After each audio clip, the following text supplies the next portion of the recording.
بسم اللہ الرحمن الرحیم۔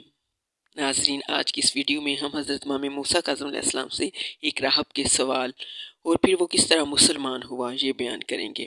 مورخ اپنی مشہور تاریخ روضۃ الصفا میں تحریر فرماتے ہیں کہ جس زمانے میں حضرت امام موسیٰ کاظم علیہ السلام کے بادشاہ وقت سخت مخالف تھا اور آپ اپنے دشمنوں کی وجہ سے پشیدہ جہاں میں رواں دواں تھے، ایک دن شام کے گاؤں سے گزرے، وہاں دیکھا کہ بکثرت آدمی ایک پہاڑ پر چڑھے جا رہے ہیں۔ آپ ان کے قریب گئے اور ان لوگوں سے پوچھا کہ اس پہاڑ پر کیا ہے کہ تمام لوگ اس پر جا رہے ہیں۔ لوگوں نے بتایا کہ پہاڑ پر ایک ایسے راہب کا دیر ہے جو سال میں صرف ایک بار نکلتا ہے اور شریعت حضرت موسیٰ علیہ السلام کے مطابق حلال و حرام کی تعلیم دیتا ہے، اور جو عیسائی کسی مشکل میں مبتلا ہو اسے یہ نجات دلاتا ہے۔ لوگ اسے بے حد مانتے ہیں اور اس سے فائدہ اٹھاتے ہیں۔ حضرت امام موسیٰ کاظم علیہ السلام نے جب یہ بات سنی تو آپ علیہ السلام نے بھی اس پہاڑ پر جانے کا فیصلہ کیا اور سب کے ساتھ آپ بھی اس پر چڑھ گئے۔ وہاں پہنچ کر آپ نے دیکھا کہ ایک نہایت ضعیف شخص ایک بلند مقام پر بیٹھا ہے۔ راہب کی جب نظر آپ پر پڑی، اس نے دیکھا کہ آپ کے چہرہ انور اور سر مبارک سے نور نکل رہا ہے۔ یہ دیکھ کر وہ حیران رہ گیا اور اس نے فوراً حضرت سے پوچھا کہ آپ ہمارے دین پر ہیں یا نہیں۔ حضرت امام موسیٰ کاظم علیہ السلام نے فرمایا کہ میں تمہارے دین پر نہیں ہوں۔ پھر اس نے کہا کہ آپ دین محمد صلی اللہ علیہ وسلم پر ہیں؟ فرمایا ہاں۔ پھر اس نے پوچھا کہ آپ عالم ہیں یا جاہل؟ فرمایا میں جاہل نہیں ہوں۔ پھر اس نے کہا کہ آپ سے میں سوالات کروں یا آپ مجھ سے سوالات کریں گے؟ آپ نے فرمایا یہ تیری مرضی پر ہے، تیرا جی چاہے تو سوال کر اور تو کہے تو میں سوال کروں گا۔ اس نے کہا اچھا، میں چند سوالات کرتا ہوں۔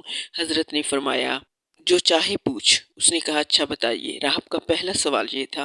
اس نے کہا کہ آپ بھی اس کے قائل ہیں اور ہم بھی یہی کہتے ہیں کہ بہشت میں ایک درخت ہے جس کو توبہ کہتے ہیں۔ ہم اس کے بارے میں کہتے ہیں کہ اس کی جڑ خانہ حضرت عیسیٰ علیہ السلام میں ہوگی، اور آپ کہتے ہیں کہ اس کی جڑ حضرت محمد و علی علیہ السلام کے گھر میں ہوگی اور اس کی شاخیں جنت کے تمام گوشوں میں پہنچی ہوں گی۔ آپ یہ بتائیے کہ دنیا میں کوئی ایسی مثال ہے جس کی وجہ سے درخت توبہ کی اس تعلیمی صفت کا یقین کیا جا سکے؟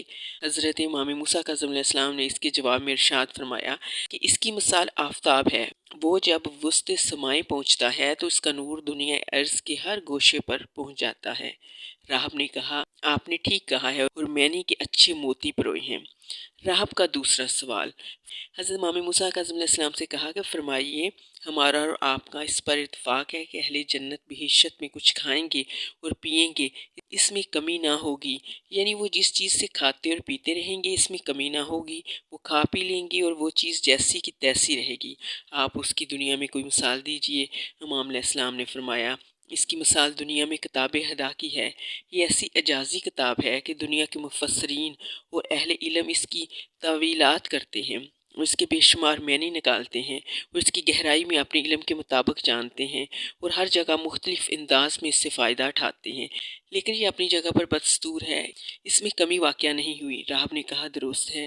راہب نے تیسرا سوال حضرت امام موسیٰ کاظم علیہ السلام سے پوچھا بتائیے ہم اور آپ جو اس بات کے قائل ہیں کہ جنت میں اہل جنت کھانا وغیرہ بھی کھائیں گے اور پانی وغیرہ بھی پئیں گے، مگر ان کو بول براز کی حاجت نہ ہوگی اور نہ وہ پیشاب پہانا کریں گے، یہ کیوں کر ممکن ہے؟ آپ اس کی دنیا میں کوئی ایسی مثال دیجئے جس سے یہ بات سمجھ میں آ سکے اور اس کے امکانات پر یقین کیا جا سکے۔ امام علیہ السلام نے فرمایا بے شک ایسا شبہ عام لوگوں کو ہوتا ہے اور لوگ یہ خیال کرتے ہیں کہ جب کھانا وغیرہ کھایا جائے گا تو بول براز کیوں کرنا ہوں گے، لیکن اس میں شبہ اس وقت ختم ہو جاتا ہے جب مشاہدے میں اس کی مثال آ جاتی ہے۔ اس کی مثال دنیا میں یعنی وہ بچہ جو بطن مادر میں ہوتا ہے جسے یقیناً مکمل غذا پہنچتی ہے لیکن وہ بول براز نہیں کرتا اور نہ اسے حاجت ہوتی ہے۔ راہب نے کہا راست بیان کر دی، آپ نے بالکل ٹھیک فرمایا۔ راہب کا چوتھا سوال حضرت امام موسیٰ کاظم علیہ السلام سے راہب نے پوچھا مجھے بتائیے کہ جنت کی کنجی سونے کی ہے یا چاندی کی؟ امام علیہ السلام کا جواب تھا کہ حضرت امام موسیٰ کاظم علیہ السلام نے اس کے جواب میں فرمایا کہ جنت کی کنجی نہ سونے کی ہے نہ چاندی کی، بلکہ اس کی کنجی کلمہ لا الہ الا اللہ محمد رسول اللہ ہے، یعنی جو شخص اس کلمے کے تمام شرائط کے ساتھ اس کو زبان پر جاری کرے تو بہشت اس کے لیے کھول دی جائے گی۔ راہب کا پانچواں سوال حضرت زیر سے متعلق ہے اور وہ امام موسیٰ کاظم علیہ السلام سے پوچھتا ہے کیا آپ اس کا جواب یا ثواب عنایت فرمائیں گے؟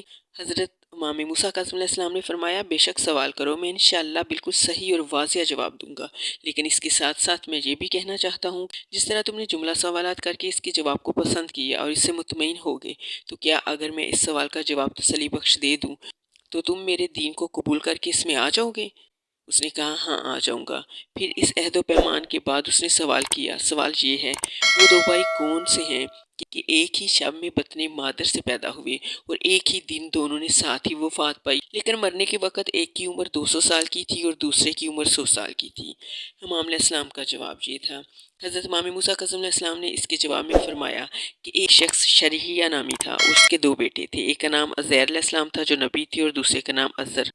عزیر علیہ السلام نبی کو خدا نے مار کر 100 سال کے بعد زندہ کیا تھا، جس کا ذکر مفصل قرآن مجید میں ہے۔ جب انہیں موت آئی تھی تو ان کی عمر 50 سال کی تھی، پھر وہ زندہ ہونے کے بعد 50 سال مزید زندہ رہے، اور اس کا بھائی جو ساتھ ہی پیدا ہوا تھا وہ شروع سے ہی اسی دنیا میں زندہ رہا۔ پھر جب دونوں کی موت ایک ساتھ ہوئی تو ان کی عمر جو نبی تھے 100 سال کی قرار پائی اور ان کے بھائی کی عمر 200 سال کی بنی۔ یہ سن کر راہب نے کہا کہ آپ نے جو کچھ فرمایا ہے بالکل درست فرمایا ہے، اور اب میں مسلمان ہوتا ہوں اور گواہی دیتا ہوں کہ خدا ایک اور محمد مصطفیٰ صلی اللہ علیہ وسلم اس کے بندہ خاص اور رسول صلی اللہ علیہ وسلم ہے۔ یہ دیکھ کر اس کی بزم میں موجود تمام لوگوں نے اس کی ہمراہی میں امان قبول کیا۔ جانے سے پہلے اس ویڈیو کو لائک کریں اور کمنٹ سیکشن میں اپنی رائے کا اظہار کریں۔ اللہ ہم سب کا حامی و ناصر ہو۔